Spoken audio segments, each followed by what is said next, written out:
The penthouse felt unbearably quiet as I tried to focus on paperwork at the study desk, but the sound of his footsteps made every nerve in my body taut.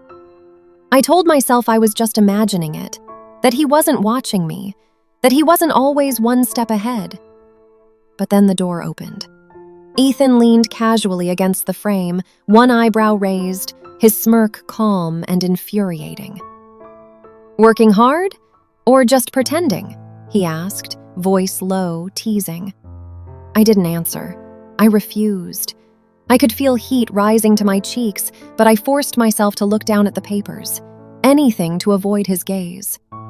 He walked over, slow and deliberate. His presence pressed down on me like a weight, a dangerous mixture of command and allure. "You think you can ignore me?" he said softly. "But you can't. Not now, not ever." I clenched my hands, trying to breathe. "You're impossible," I muttered, but even I could hear how weak that sounded. He smirked, reaching to tap a pen on my desk.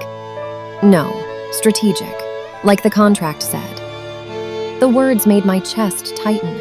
The contract, the 1-year prison disguised as a marriage, the one rule I was supposed to cling to: no love, no attachment. But every interaction with him made the line blur. By noon, Ethan suggested we take a drive. "Fresh air," he said. But the truth was obvious. He wanted control. I agreed silently, dressed quickly, heart hammering, knowing that any close proximity would test my resolve. The car was quiet for the first 10 minutes.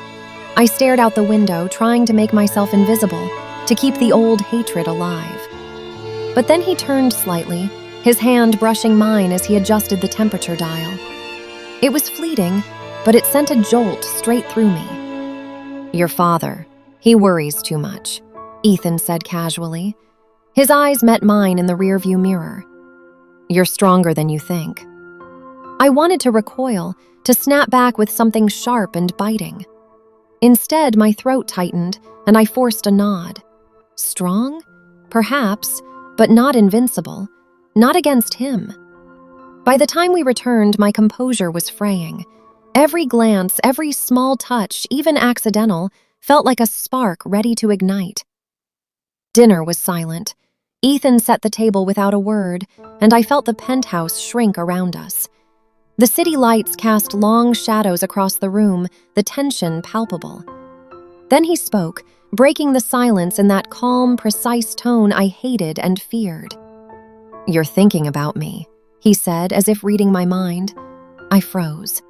I am not," I whispered, but I knew he could see the truth in my eyes.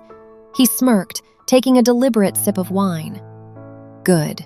Denial is a start, but it won't last. 1 year, remember?"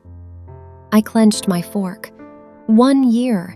The rules, the bed, the contract. But already the rules were bending around him, around us. Later, I tried to escape to the balcony. The night air should have been calming, but I could still feel his presence behind me.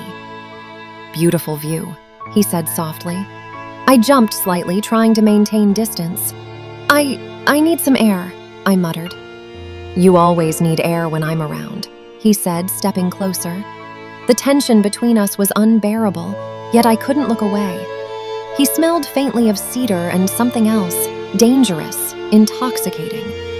For a long moment we stood there, silence stretching, broken only by the distant hum of the city below. He reached out, almost brushing my hair back from my face. My heart slammed. "Stop," I whispered, though my voice betrayed me. He smiled softly. "Not yet," he said. Night, the rule of the bed. When night fell, the contract rule haunted me again. 1 bed, 1 year, no love. But every time I felt his presence close, the lines blurred. He entered the bedroom quietly as if he belonged. "Lights out," he murmured. I nodded, forcing myself to look away, but I could feel the heat radiating from him. Every movement was deliberate, controlled, and maddening.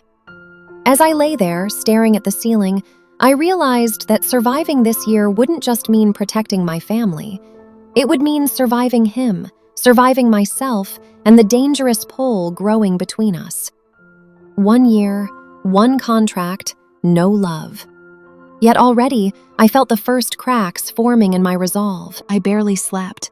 Every time I drifted off, I became hyper-aware of the warmth beside me, the steady rhythm of his breathing, the fact that the man who had dismantled my father's empire now lay inches away from me, calm, composed, in control.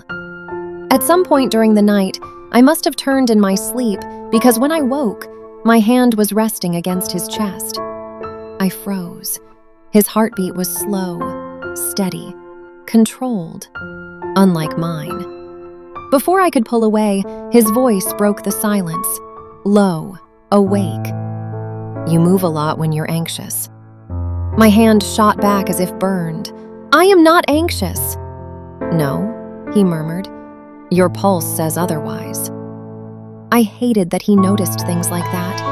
I pushed myself upright, grabbing the first excuse I could find. "I'm making coffee." "You don't drink coffee." I stopped mid-step. He continued, almost amused. "You drink tea. Chamomile when you're stressed. Green when you're pretending you're not." I turned slowly. "Why do you know that?" He didn't answer immediately. He simply watched me, that unreadable look again. "Because," he finally said, "I pay attention." And that unsettled me more than any insult ever had. The first public appearance. By late morning, I learned why he had insisted I clear my schedule. "We have lunch," he said, adjusting his cufflinks in the mirror. "Board members, investors, they'll want to meet my wife." Wife. The word hit differently in daylight. "This wasn't on the calendar," I replied. "It is now." I should have expected that. An hour later, I stood beside him in a private dining room overlooking the city. Polished marble, crystal glasses, men in tailored suits who assessed everything and everyone like assets, including me. Ethan's hand rested lightly at my lower back, possessive, controlled, calculated. Every time someone asked how we met, how long we'd been together, he answered smoothly. A carefully constructed story, seamless, believable. When someone directed a question to me, I forced a smile. "Yes, we've known each other for years." Technically true. Ethan has always been decisive. Also true. Under the table, his thumb brushed against my waist, a silent signal.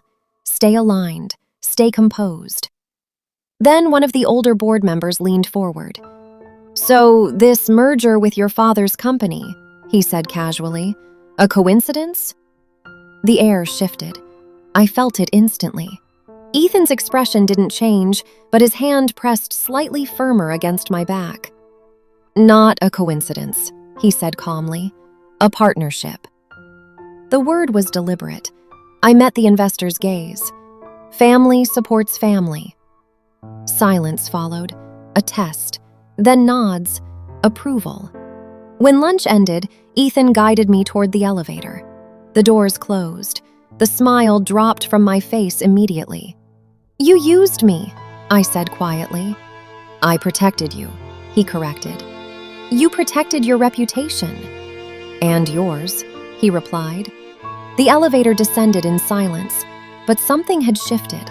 For the first time, I realized this wasn't just about control. It was about image, power, and positioning me exactly where he wanted me.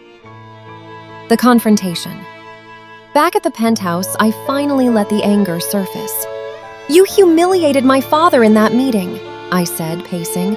"You reduced his company to a partnership." Ethan removed his watch slowly, placing it on the table with precise calm. "If I had called it a bailout," he said, "they would have smelled weakness." "And what if I don't care what they think?" He stepped closer. "But I do." The distance between us shrank. "This world," he continued, voice quieter now, "doesn't reward emotion. It rewards leverage." "You destroyed us for leverage." His jaw tightened, barely noticeable, but I saw it. "I didn't destroy your father's company," he said evenly. I exposed flaws that were already there. That's not true. It is. The conviction in his tone made my stomach twist. Why? I demanded. Why target us? For the first time since I'd known him, he hesitated, just for a second, but I caught it. Business, he said finally. I didn't believe him, and that realization was more dangerous than anything else. A crack in the armor. That evening, I found him in the study, staring at an old photograph on his desk. I hadn't seen it before. It was a picture of him, younger, standing beside an older man who looked stern but proud. Your father? I asked quietly. He didn't look up. Yes. There was something different in his voice. Less steel, more history. He built everything from nothing, Ethan continued, and then trusted the wrong people. The words hung in the air. Suddenly, pieces began to align in my mind. Betrayal, business collapse, strategic coldness. You don't trust anyone, I said. I trust results. That's not the same thing. He finally looked at me. And yet, he said slowly, you trusted me enough to sign the contract. That wasn't trust. No, he agreed softly. That was desperation. The honesty in his tone startled me. We stood there, not as enemies, not quite as allies, just two people shaped by damage neither of us wanted to admit. The shift night fell heavier than usual. When we entered the bedroom, the tension felt different. Less combative, more aware. He loosened his tie, slower this time. You did well today, he said quietly. I blinked. Was that a compliment? Yes. I didn't know what to do with that. As we lay down, the silence stretched, but it wasn't sharp anymore. It was charged. Why me? I asked suddenly. The question slipped out before I could stop it. There was a long pause in the darkness. Because, he said finally, you're the only person who's ever challenged me without fearing me. I turned slightly toward him. I do fear you. No, he murmured. You resent me. That's different. His hand shifted slightly between us, not touching, just close. Too close. 1 year, I whispered.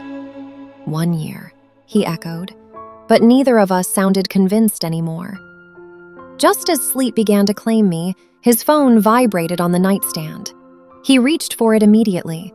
I wasn't trying to look, but I saw the name before he turned the screen away. Victoria Hale. The name meant nothing to me, but the way his body stilled did. He declined the call. A minute later, another message lit up the screen. This time, I read enough. We need to talk. She deserves to know. My heart dropped. Deserves to know what? Ethan set the phone face down, too casually. I stared at the ceiling, pulse racing again. 1 year, one contract, no love. But suddenly it wasn't just about survival. There were secrets here. And I had just realized I wasn't the only woman connected to my husband. And if this marriage was a strategy, I might not be the only piece on the board. Subscribe now and turn on notifications so you don't miss next episodes, because the truth about Ethan is about to change everything.